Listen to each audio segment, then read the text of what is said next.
জন্য আমরা বারবার বলছি আপনার রাজনীতির ঊর্ধ্বে আসুন, রাজনীতির বাদ দিয়ে আপনার প্রতিবাদে সামিল হন।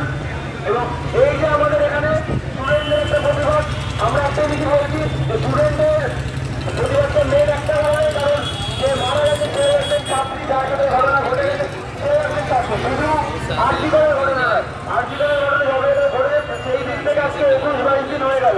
আপনারা এটা বদলে দেখতে পাবেন যে মোটামুটি রাজ্য থেকে শুরু করে দেশের বিভিন্ন প্রান্তে একই রকম ঘটনা ঘটে যাচ্ছে, কিন্তু কার প্রশ্রয় হয়েছে? যদি প্রশাসন না চায়, যদি গভর্নমেন্ট না চায়, তাহলে এই জিনিস কি করে ঘটতে পারে? আমরা সবাই যদি একটা সামান্য মোবাইল ফোন চুরি হয়ে গেলে যদি প্রশাসন চায়, তাকে 1 দিনের মধ্যে সেটা খুঁজে নিয়ে যেতে পারে। আমরা অনেকে এরকম দেখতে পাই, আমরা কলকাতা